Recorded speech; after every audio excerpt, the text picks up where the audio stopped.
तेज प्रभू न्यूज मध्ये आपले स्वागत। विद्यार्थ्यांनो, आत्मसन्मानासाठी शिकून मोठे व्हा। सारथींचे कार्यकारी अधिकारी डॉक्टर विलास पाटील जागृती हायस्कूल मध्ये करिअर मार्गदर्शन। 800 विद्यार्थ्यांचा उत्स्फूर्त सहभाग। गडिंग्लज दिनांक 9/2026।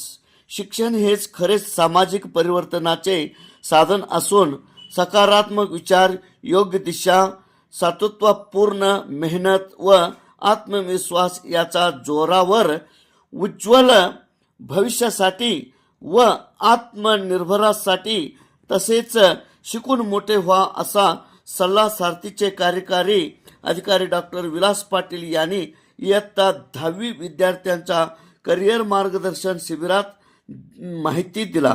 मुख्याध्यापक श्रीरंग तांबे कार्यक्रमाचा अध्यक्षस्थानी होते।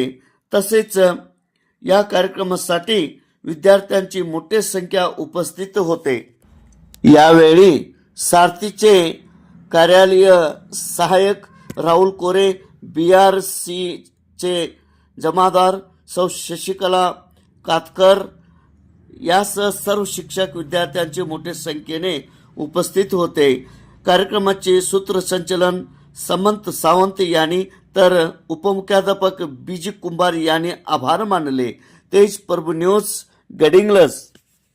आपण सगळं काही समजावून घ्यायचं, त्याच्यातून काही शंका सुद्धा तयार होतील तर त्या शेवटी मला विचारायच्या आणि हा कार्यक्रम आपण संपन्न करायचा आहे।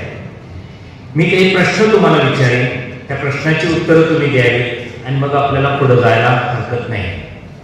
आपण शाळेला सगळे विद्यार्थी ज्यावेळी येत असतो त्यावेळी विद्यार्थ्यांचा चेहरा हा शाळेला येताना आनंदित असतो की घरी जाताना आनंदित असतो, हा पहिला प्रश्न आहे। कधी आनंदित असतात विद्यार्थी?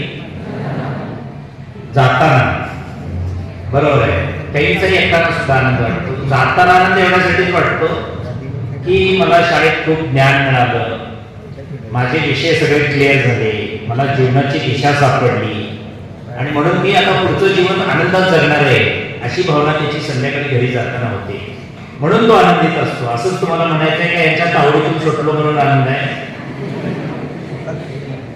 बघा, ज्याला जाताना आनंद वाटत असेल तो फारसं करिअर घडवणार नाही।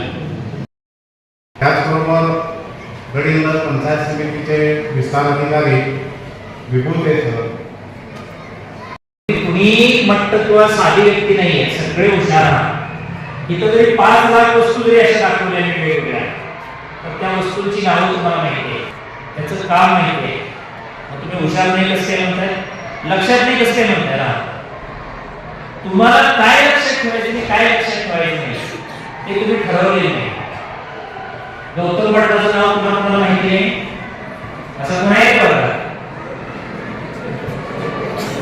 आता ती काय आपल्या गावात आली नाही, तुमच्या गॅलरीला आली नाही, तुम्हाला तिथं बघायला नाही, तुम्ही तिच्याबरोबर कधी चहा प्यायला नाही, तरी नाव माहिती नाही। म्हणजे आपण काय लक्षात ठेवतो आणि काय लक्षात ठेवत नाही बघा। ज्या व्यक्तीला बघायला नाही पण त्या व्यक्तीबद्दल तुम्हाला माहिती आहे, मग ते भूमितीचं उत्तर बघून, भूमितीचं सूत्र बघून, पायथागोरसचा प्रमेय वर्गात शिकून ते लक्षात राहत नाही आणि तो पदराने घातलेला वारा